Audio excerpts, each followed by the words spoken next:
Good night to everyone. My name is Frederic Houssiau. I work as rheumatologist at the Cliniques Universitaires Saint-Luc in Brussels, the Université Catholique de Louvain, and my cup of tea in research is lupus nephritis. I would like to share with you tonight the exciting news coming out several trials and tending to prove that we should move from sequential therapy to combination therapy in lupus nephritis. When a patient suffers from a single episode of lupus nephritis, usually she, loses millions of nephrons. And so the treatment of lupus nephritis actually is a race against nephron loss.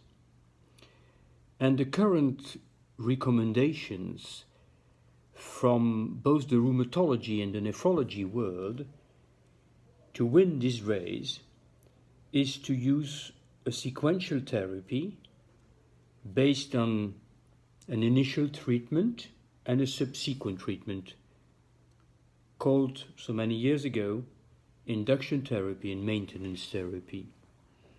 The initial therapy of lupus nephritis is of course based on the use of pulse methylprednisolone, oral steroids as low as can, hydroxychloroquine, optimal nephroprotection, and either urolupus IV cyclophosphamide or mycophenolate mofetil.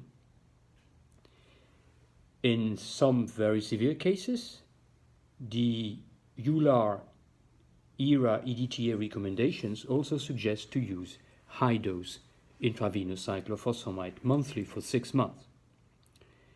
And after this initial therapy, subsequent therapy is based on the use of the lowest possible dose of steroids, possibly no steroids, always hydroxychloroquine, and either azathioprine or mycophenolate mofetil that should be used for at least 3 years.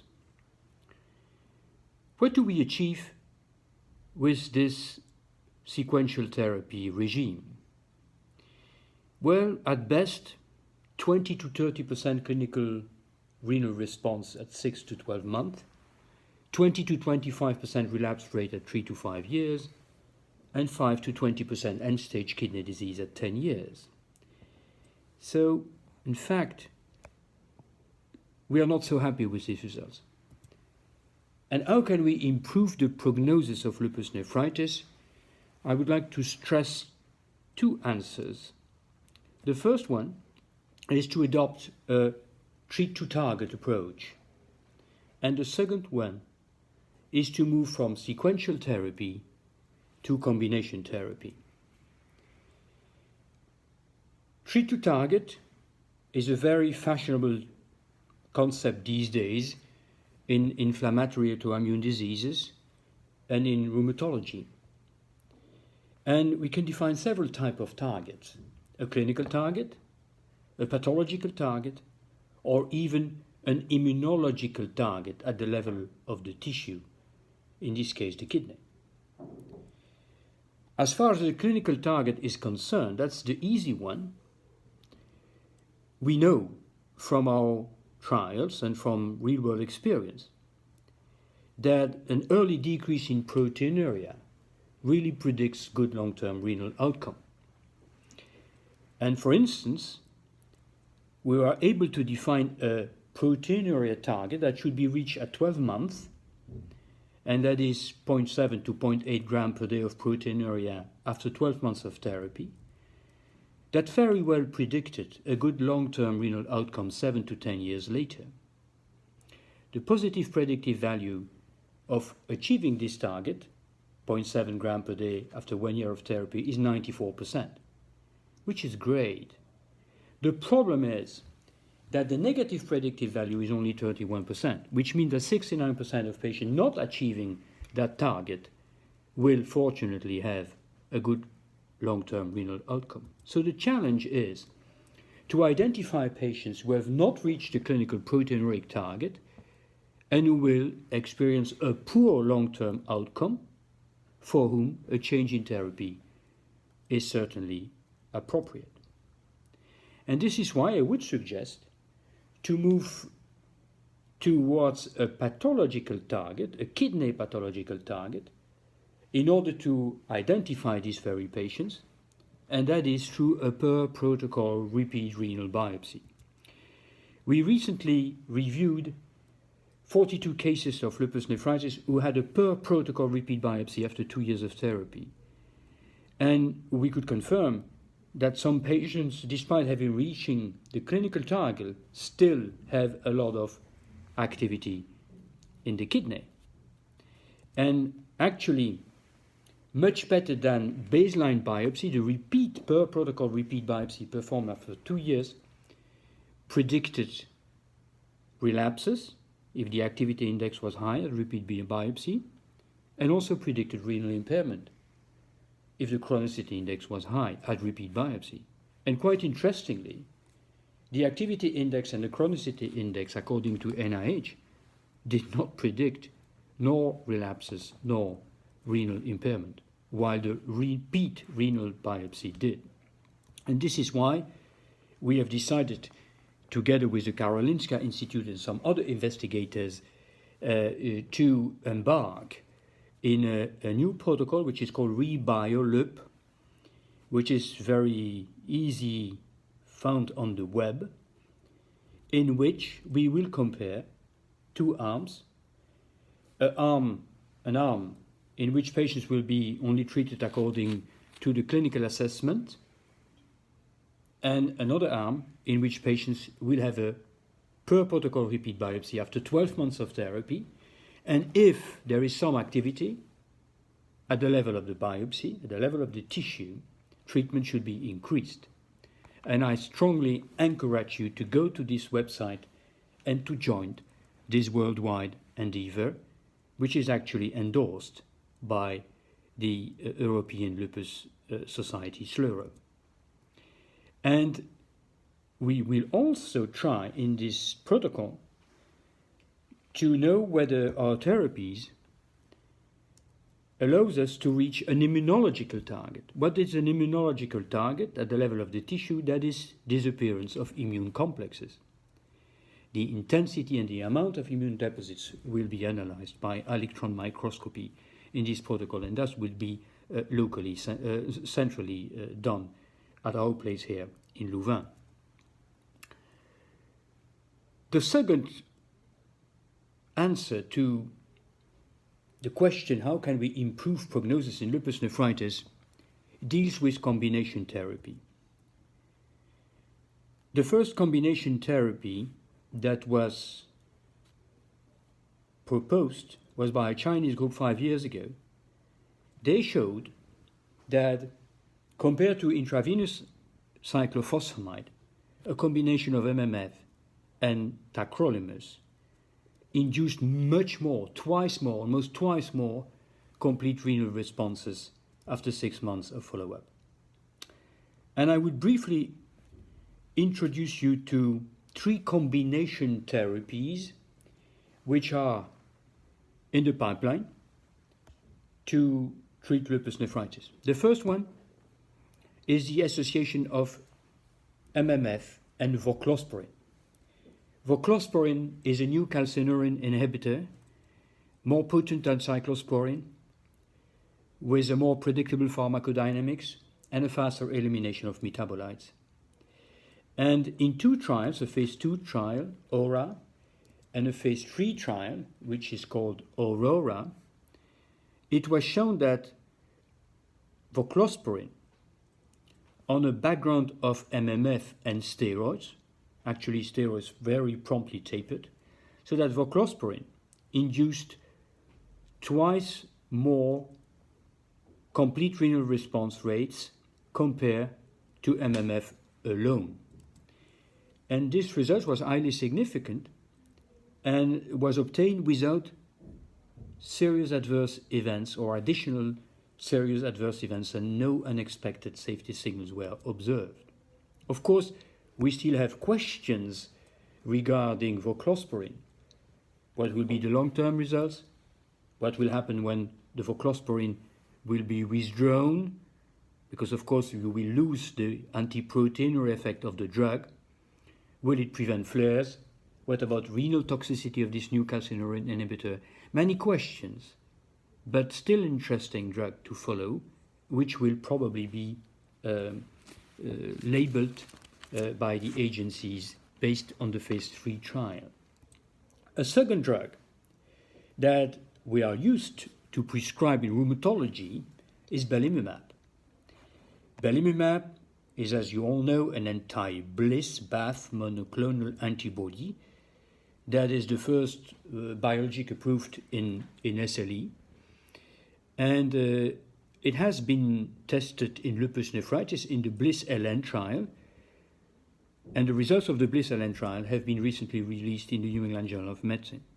In this trial, 448 patients with active lupus nephritis were randomized to receive either belimumab, one injection every month, for 2 years, or placebo, as an add-on therapy superimposed on standard of care. And the standard of care was left to the decision of the physician and the patient, and it was either MMF or urolupus cyclophosphamide, followed by azathioprine. And the results are as follows.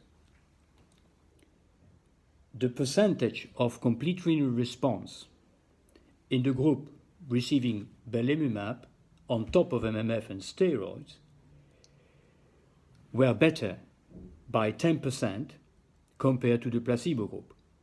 So the complete renal response in belimumab patients was 30%, while it was only 19.7% in the placebo group. And the primary endpoint, which was a bit of a sophisticated endpoint, primary efficacy renal response, by and large a UPC ratio below 0.7 gram per day, confirmed on 2 consecutive visits, was also statistically different between belimumab and placebo, favoring belimumab 43% compared to placebo only 32%.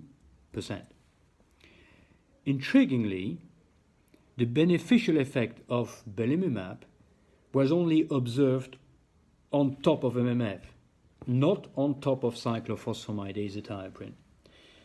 The reasons for that are unclear, but what is sure is that cyclophosphamide patients were more severe at baseline, which might explain why these patients did not benefit from additional belimumab. Time to what they call renal events, that is end-stage renal disease, doubling of serum creatinine, but also death and renal flares, was different, favoring belimumab again against placebo. Side effects did not differ between placebo group and belimumab group. And so this belimumab study, the BLISS-LN study, showed that there is a 50% increase from 20 to 30%. That is a 50% increase of complete renal response with belimumab using stringent endpoints. But of course, 30% complete renal remission is still not perfect remission rate, yet it is an improvement, and that is important. And it's the first time that a drug shows a beneficial effect in the long term, 104 weeks. The third drug that has been tested recently in a much smaller trial is Obinutuzumab. Obinutuzumab is an anti-CD20 monoclonal antibody that has been glycoengineered to increase antibody-dependent cytotoxicity. It has also a type 2 binding conformation, which leads to greater direct cell death effect and less internalization of the monoclonal antibody. And this results in a much better or more pronounced B-cell depletion. That was shown in RA and in SLE. And so the idea is that this drug better depletes B cells in kidneys and thereby hopefully will increase the rate of complete renal response. And in a phase 2 trial, a small trial entitled Nobility, Obinutuzumab was compared to placebo, again on the basis of an MMF background and on a relatively low dose steroid, because steroids had to be tapered quite promptly as in the 2 other protocols. And to cut a long story short, at week 52, at week 56, at week 104, the percentage of patients achieving complete renal remission was again higher in patients given obinutuzumab compared to placebo. And the difference was statistically significant at week 76 and week 104, and the difference was by and large 20%. So it means that almost twice more patients given obinutuzumab achieved complete renal remission compared to placebo patients given steroids and MMF. Now, the interesting point of the obinutuzumab story is that indeed almost all patients at week 52 still had very low B cell counts, which is much better than in the LUNAR situation where this percentage was only 50% in the LUNAR trial. Side effects were comparable in the placebo group and the obinutuzumab group. Does not mean that there were no side effects. There were side effects because the current therapy has side effects, but not more based on the due to the combination. Yet this is a small trial, mainly performed in Hispanic ethnicity, and we need confirmation with a phase 3 trial, which is currently in the pipeline, which is the Regency trial, a phase 3 global trial, in which 6 doses of obinutuzumab will be given to patients, and the primary outcome will be complete renal response at week 76. So I presented you 3 trials, 3 phase 3 trials, Aurora, BLISS-LN, and Nobility, with 3 different study drugs, using actually very similar definition of complete renal response, and all these 3 trials have the same conclusion. Combination therapy is better than monotherapy or bitherapy with steroids or MMF or steroids and urolipus cyclophosphamide. They show that the placebo response in these 3 trials is always low. What is now between 20 and 25% complete renal response after between 6 months and 2 years of follow-up, which is consistent with the data observed in other trials. But that there is a prompt effect of cyclosporine, that there is a significant effect of addition of cyclosporine, obinutuzumab, or belimumab in these patients. So, of course, we await other results, in particular the anifrolumab trial, which is called the TULIP-LN trial, anifrolumab being an entire IL, interferon gamma receptor monoclonal antibody, and the results will be likely available in 2021. So in conclusion, I hope I have convinced you that we should adopt a treat-to-target approach to avoid nephron loss. I hope I have convinced you that a per-protocol repeat renal biopsy might be part of this new treat-to-target strategy. You know that current standard of care does not meet current expectations, and I showed you that combination therapy might be a new therapeutic concept, and maybe that we should move from sequential therapy to combination therapy, although of course you will tell me, you will ask me which combination therapy will suit for a given patient. I don't know the answer, and this is why in a few months by now, or a few years by now, I will be again invited to give you a seminar or a small lecture, hopefully with new data and new results. But that's it for tonight. Thank you for listening to me. Bye-bye for now.